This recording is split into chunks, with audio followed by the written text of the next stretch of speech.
آدم سے کہا کہ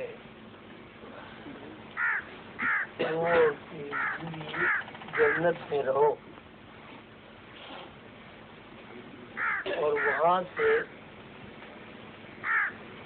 خوش ہو کر کھاؤ جہاں سے دل جائے، ہے سوشی جہاں سے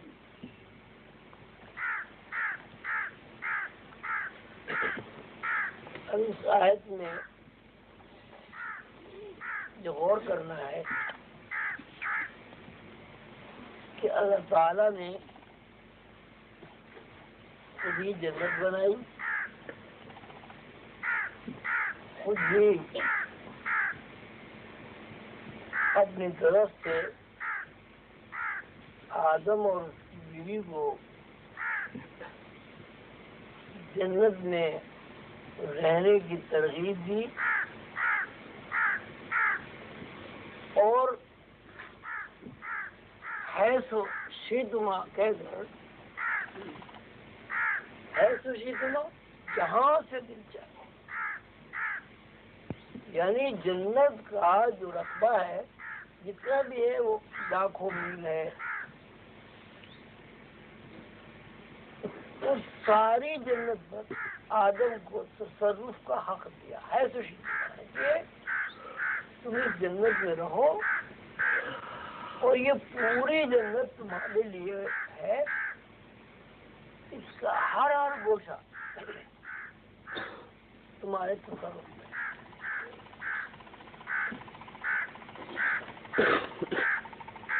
ہے، سوشی تمہاں جہاں سے دل چاہے۔ تو مطلب یہ ہے کہ جنت کا یہ جو لاکھوں میل کا رقبہ ہے، یہ رقبہ تمہارے لیے کیس تو ہے، لیکن اس میں کسی قسم کی ٹائم کی حد بندی نہیں،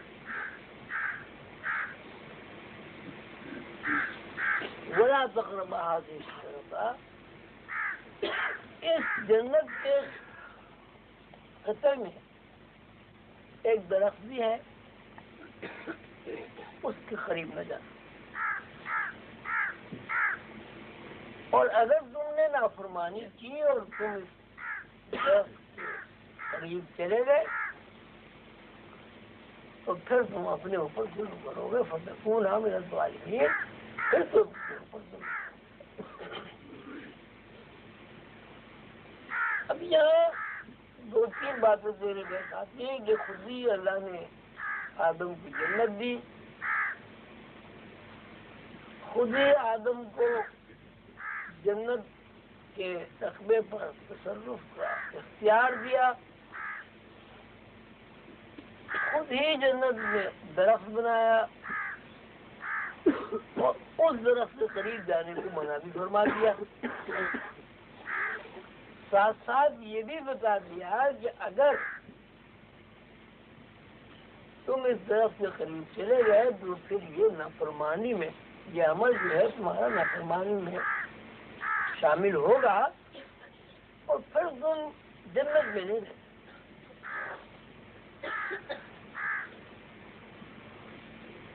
یہاں دو تین باتیں جو میں آیت مبارکہ کے ضمن اور اسی کے نتیجے میں جو سامنے آتی ہیں وہ عرض کرنا چاہتا ہوں۔ ایک تو اختیار دے دیتا ہے، فرمایا کہ تم یہاں رہو اور جہاں سے دل چاہے کھاؤ۔ اللہ تعالیٰ نے جب انسان کو جنت میں داخل کر دیا تو جنت پر تصرف کرنے کا اختیار دیا، تو آدم کو پہلا اختیار اس وقت منتقل ہوا جب وہ جنت میں، لیکن ساتھ ساتھ اللہ تعالیٰ یہ چاہتے ہیں کہ ہم نے جو تمہیں تصرف کا اختیار کیا ہے تصرف کا یہ اختیار اس وقت تک تو درست ہے جب تک کہ تم ہمارے حکم کے تابع رہو گے اور نافرمانی کے مرتکب نہیں ہوگے. اور اگر تم نے نافرمانی کی پھر تم اپنے اوپر ظلم کرو گے اور تمہارا شمار ظالموں میں ہوگا.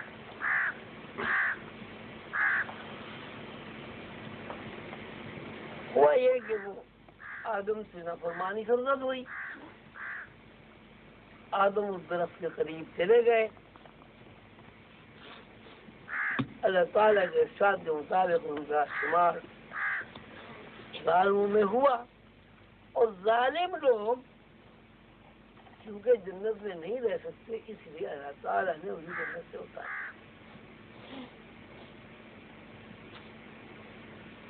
یہ درخت کیا ہے؟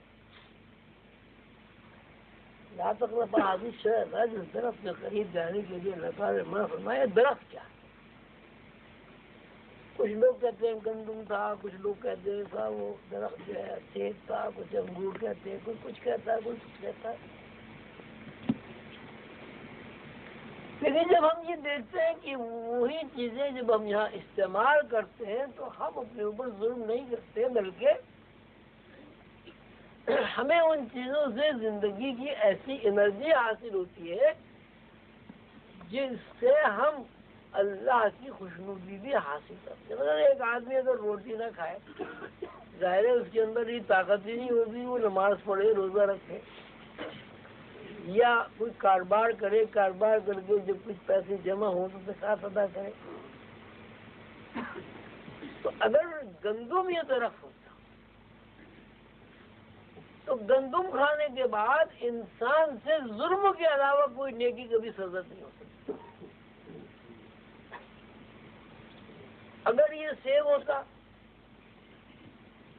تو سیب کا بھی یہ ہے کہ سیب جب ہم کھاتے ہیں تو اس کی ہمیں انرجی حاصل ہوتی ہے، آئرن حاصل ہوتا ہے. تو اگر سیب کھانا ظلم ہوتا تو دنیا میں جو انسان یہ سیب کھاتا وہ ظالم ہوتا اور اس سے ظلم و تعدی کے خلاف کوئی عمل سرزد ہی نہیں ہوتا.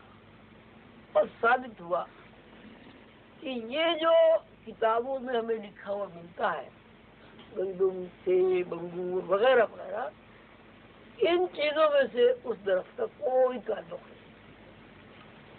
وہ کچھ اور ہی چیز ہے کہ جس کے قریب جانے سے آدمی ظالم بن جاتا ہے اور ایسا ظالم بن جاتا ہے کہ جنت اسے رکھ کرتا. میں نے اس سلسلے میں مرشد کریم حضور قلندر بابا رحمۃ اللہ علیہ سے ایک دفعہ سوال کیا کہ صاحب یہ درخت کیا ہے؟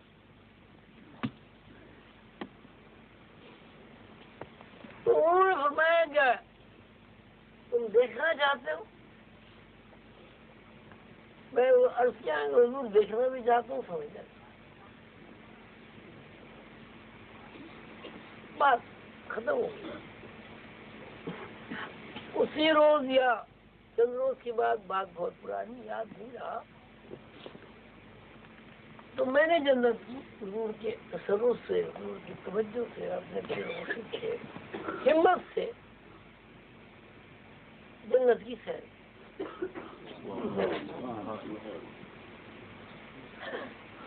چونکہ میرے ذہن میں یہ درخت اٹک گیا تھا اور کسی بھی طرح یہ بات عقل و فہم قبول نہیں کرتی تھی کہ وہ درخت گندم ہے یا سیب ہے. اگر وہ درخت گندم ہوتا ہے، سیب ہوتا تو نو انسانی میں کبھی کوئی پیغمبر پیدا نہ ہوتا. اس لیے کہ پیغمبروں کا ظلم سے کوئی تعلق ہی نہیں. اگر وہ درخت گندم ہوتا، سیب ہوتا تو نو انسانی میں اولیاء اللہ کبھی نہ ہو، انبیاء کی وراثت ختم ہوتی. تو بات سمجھ میں نہیں آ رہی تھی گندم کیسے ہوتا. قصہ مختصر یہ کہ جنت کی سیر کے دوران جو انکشافات ہوئے، پہلا انکشاف تو یہ ہوا کہ جنت جو ہے اس کی حیثیت علم کے علاوہ کچھ نہیں۔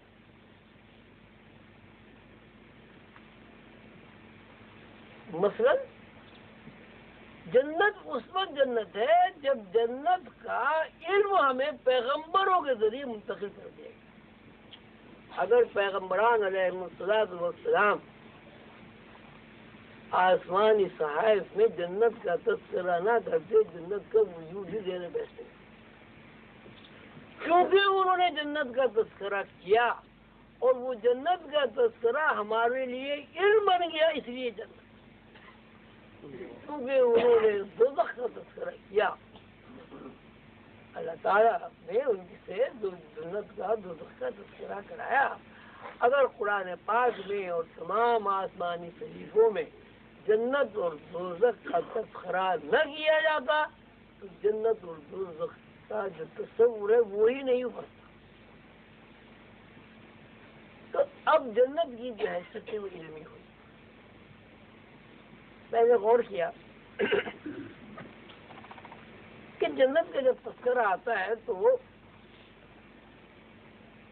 ان چیزوں کا زیادہ ذکر ہے کہ جو عرب میں نہیں ہوتی، ریگستان میں جو چیزیں نہیں ہوتی ان کا ذکر زیادہ ہے۔ جنت میں مثلا شہد ہوگا، اب ریگستان میں شہد کہاں رکھا بھائی؟ میٹھے پانی کے چشمے ہوں گے، وہاں صورت حال یہ ہے کہ پانی کی اتنی تکلیف ہے 1400 سال پہلے کہ وہ ایک گلاس پانی پر دوسرے کا قتل کر دیا کرتے۔ جنت میں انگور ہوں گے، ریگستان میں انگور کا کہاں تصور ہے؟ زیتون ہوگا، وہ زیتون میں شروع سے ہی وہاں گھی کی جگہ استعمال ہوتا ہے، تو وہاں عرب کی سرزمین پر زیتون کا بھی تصور ابھی تک نہیں ابھرتا 1400 سال کے بعد۔ اب انہوں نے کچھ کوشش کی ہے، درخت ورخت لگائے، انجیر ہوں گے۔ عرب میں کچھ عورتوں کو زیادہ ہی پسند کیا جاتا تھا، پورے ہوں گے۔ اچھا، چونکہ وہاں کنیزوں کا اور باندیوں کا بہت زیادہ رواج تھا تو خواتین بھی غلام رکھتی تھی، اللہ میں نے کہا غلمان ہوں۔ یعنی آپ جتنے بھی اس وقت بات لمبی ہو جائے گی تو جنت کے تذکرے میں زیادہ تر ان اشیاء کا تذکرہ ہے جو اشیاء عرب کی سرزمین پر پیدا نہیں ہو سکتی، مکہ کی سرزمین۔ دودھ ہوگا، دودھ کی نہریں ہوں گی، وہاں اونٹ کے علاوہ بکری کے علاوہ کچھ کھائے۔ تو میں نے سوچا یہ کیا بات ہے، یہ جنت میں ساری چیزیں وہی کیوں ہیں جو عرب میں نہیں ہوتی؟ تو سہنے کی بات ہے کہ بھائی اگر یہ قرآن پاک نازل ہوتا فلسطین کی سرزمین پر تو وہاں اگر اس کا تذکرہ ہوتا ہے کہ انگور ہوں گے اور انجیر ہوں گے اور زیتون ہوں گے تو وہ لوگ کہتے ہیں تو ہماری زمین پہ بھی ہوتی ہیں سب چیزیں، جنت کی کیا خصوصیت ہے؟ تو یہ بات بھی میں نے اپنی پیر مرشد سے عرض کی تھی کہ یہ جنت کا جو تذکرہ ہے یہ تو سب چیزیں وہ ہیں جو عرب میں نہیں ہیں۔ اس سے مختصر یہ ہے کہ جنت کی سوچ کے دوران جب میں اپنے مرشد کریم کی نسبت سے ہمت سے اس درخت کے قریب گیا، وہاں ایک درخت ہے، پھر واقع ایک درخت، بہت بڑا درخت، اور اس درخت کی خصوصیت یہ ہے کہ وہ رنگ بدلتا ہے۔ آپ لوگ ذرا میری بات سننے کے ساتھ ساتھ تصوراتی طور پر ذرا جنت کا بھی تصور کریں، انشاءاللہ اس کے خاکہ ابھرے گا آپ سے۔ جنت ہے، باغ ہے، بہت خوبصورت باغ ہے، روش ہے اس طریقے کی، خوبصورت پھول ہے، نہریں ہیں، دودھ کی نہریں ہیں، شہد کی نہریں، پرندے ہیں، بڑا خوبصورت پرندے، بہت خوبصورت درخت ہے، ایسے خوبصورت درخت کہ آپ نے دیکھا نا سانپ کی چھتری ہوتی ہے جسے مشروم بھی کہتے ہیں، سارے ہی درخت ایسے بالکل گول، معلوم ہوتا ہے کسی نے پرکار سے چھتریاں بنا دی،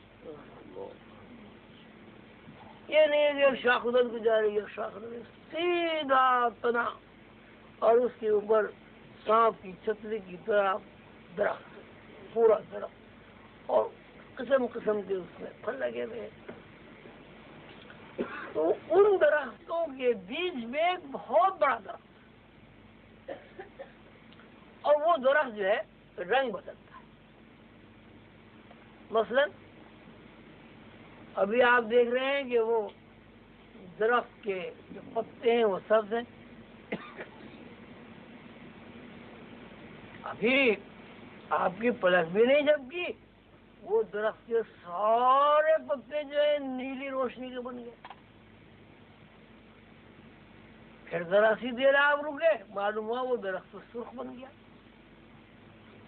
پھر اور آپ نے دیکھا تو معلوم ہوا وہ تو بالکل پیلا ہو گیا۔ تو مقصد یہ ہے کہ وہ درخت رنگ بدلتا۔ تو جب آدم نے اور حوا نے اس درخت کو دیکھا تو انہوں نے کہا کہ یہ درخت جو ہے یہ نیلے رنگ کا ہے۔ ابھی انہوں نے دیکھا نیلا رنگ ہے تو ذرا سی دیر میں وہ زرد ہوگا کہ نہیں، زرد رنگ کا۔ ابھی انہوں نے زرد کہا تو نہیں، یہ تو سبز رنگ کا۔ وہ اتنے زیادہ رنگ اس نے سیکنڈوں میں درخت میں تبدیل کر لیے کہ ان کے ذہن میں ایک شک پیدا ہو گیا کہ رنگ زرد ہے یا سرخ ہے یا نیلا ہے، یعنی ان کا جو یقین تھا وہ یقین رنگوں میں بکھر کر ٹوٹ گیا۔ جب وہ یقین رنگوں میں بکھر کر ٹوٹ گیا تو اللہ تعالیٰ نے جو جنت کا پیٹرن بنایا ہے یقین کے اوپر، جنت نے آدم کو رد کر دیا کہ یہاں بے یقین لوگ نہیں ہیں، اس لیے کہ جہاں یقین نہیں ہوگا وہاں لازماً وسوسہ پیدا ہوگا، وہاں لازماً شک پیدا ہوگا، اور جہاں شک پیدا ہو جائے گا، جہاں وسوسہ پیدا ہو جائے گا، وہاں ربوبیت ناراض ہو جاتی ہے۔ اس لیے کہ اللہ کی ذات میں شک نہیں، اللہ یقین ہے، ایسا یقین جب کن کہا تو ساری کائنات بن گئی۔ اگر اللہ کے ذہن میں شک ہوتا تو کن کے بعد کائنات تو وجود نہیں ہوتی۔ اللہ کے ذہن میں پوری کائنات موجود ہے، اور ایسی کائنات موجود ہے مرشد کریم اردو قلندربہ اولیاء رحمۃ اللہ علیہ کے ارشاد کے مطابق کائنات کی مختصر تشریح فرمائی انہوں نے ایک کتاب المبین پر 30 کروڑ رحم اور ایک رحم محفوظ پر 70,000 حضیر ہیں۔ ہر حضیر آپ نے پڑھا ہوگا، میں اس میں ختم شو نہیں۔ تو اتنا بڑا کائناتی پروگرام، اب زمین ہی آپ دیکھ رہے ہیں ایک چھوٹا سا سیارہ ہے، زمین کے بارے میں قلندر بابا فرماتے کہ یہ کائنات میں سب سے چھوٹا اور سب سے پسماندہ ستارہ ہے۔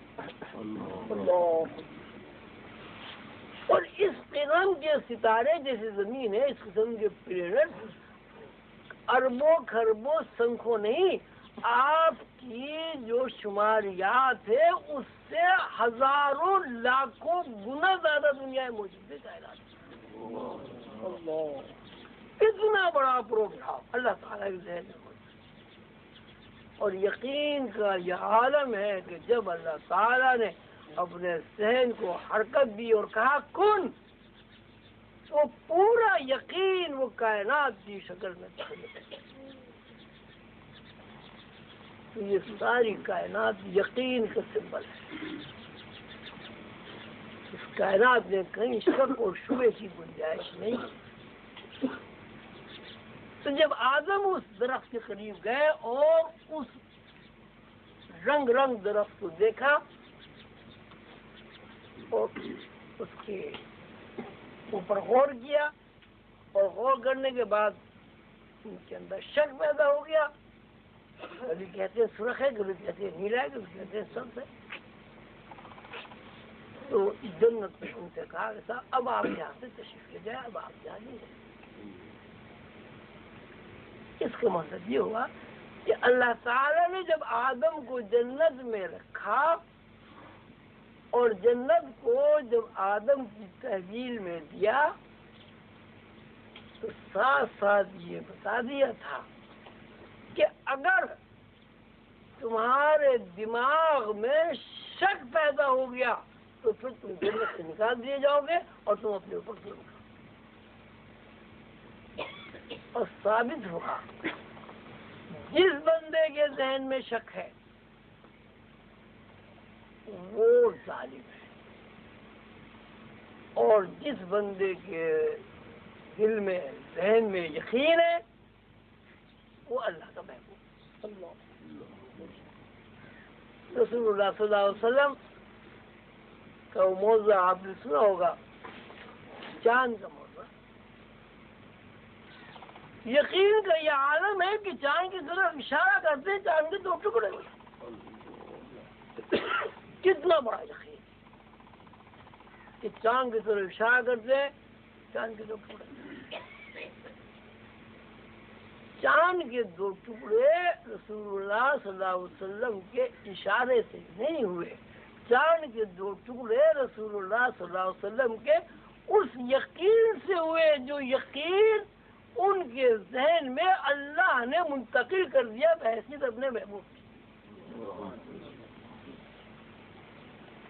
تو اس آیت مبارکہ میں حضور قلند بابا علیہ رحمۃ اللہ علیہ کے ارشاد کے مطابق وہ درخت جو ہے وہ اصل میں شک ہے، بے یقینی ہے۔ اور آپ جانتے ہیں، دیکھتے ہیں کہ جب کسی آدمی کے اندر ایک دفعہ کسی آدمی کے بارے میں شک پیدا ہو جاتا ہے اور پھر وہ درخت کی طرف پھیلتا بڑھتا ہے۔ وہ آپ کے بارے میں وہ بات سوچ رہا ہو یا نہ سوچ رہا ہو، آپ وسوسے کی بنیاد وہ ہو اس نے ایسا کیا ہو، مجھے نقصان ہوا اس نے ایسا کیا ہو۔ آج کے دور میں آپ بے یقینی اور شک کا یہ عالم ہے۔ ہمارے پاس جتنے بھی لوگ آتے ہیں میرے خیال ہے اس میں 70% لوگ ایسے ہوتے ہیں جادو کرتے ہیں، جادو کرتے ہیں، جادو کرتے ہیں۔ کس نے جادو کر دیا جی؟ ساس نے بہو کے اوپر جادو کر دیا، بہو نے ساس کے اوپر جادو کر دیا، ماں نے بیٹی کے اوپر جادو کر دیا، بیٹی نے ماں کے اوپر جادو کر دیا۔ آپ بے یقینی کا عالم دیکھیں۔ اب ان سے ہر چند کہیں کہ بھائی ایک ساس بہو کے اوپر اگر جادو کر دے گی تو اس کے پوتے بھی تو متاثر ہوں گے، نواسے بھی تو متاثر ہوں۔ نہیں سر، بات یہ کہ یقین نہیں رہا، یقین چھوٹ گیا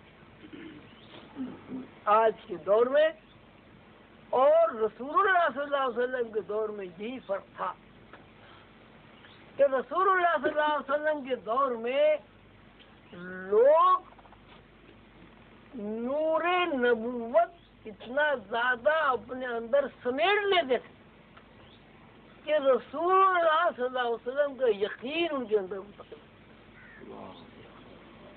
معراج میں رسول اللہ صلی اللہ علیہ وسلم تشریف لے گئے، ابو جہل نے حضرت ابوبکر صدیق رضی اللہ تعالی عنہ سے فرمایا، راستے میں وہ مل گئے کہ میں کچھ سنا بھی وہ تمہارے محمد اب پہلے تو دیوانے کی باتیں کرتے تھے، اب تو بہت ہی زیادہ دیوانے ہو گئے. کہہ رہے ہیں وہاں گیا تھا آسمان میں اور اللہ تعالیٰ سے ملاقات کر کے آئے تو، اور بسترا بھی گرم رہا اور کنڈی بھی ہلتی رہی، چلے بھی گئے آ بھی گئے. حضرت ابوبکر صدیق رضی اللہ تعالیٰ نے فرمایا کہ یہ تم سے کس نے کہا؟ تو اس نے کہا میں خود محمد سے سن کے آیا ہوں. تو فرمایا صدقت یا رسول اللہ. یقین کا یہ عالم ہے، دشمن کی زبان میں ایک بات سن کر پتا چلا کہ اس نے محمد سے سنا ہے، تو اس کی تحقیق کی ضرورت پیش نہیں آئی کہ یہ جھوٹ بول رہا ہے سچ بول رہا ہے، چونکہ محمد کا نام آ گیا اس لیے صدق تیار. اور آج کے دور میں یقین کا کہیں پتہ ہی نہیں چلتا یقین ہے. تو اس آیت مبارکہ میں اللہ تعالی نے اس بات کی وضاحت فرمائی ہے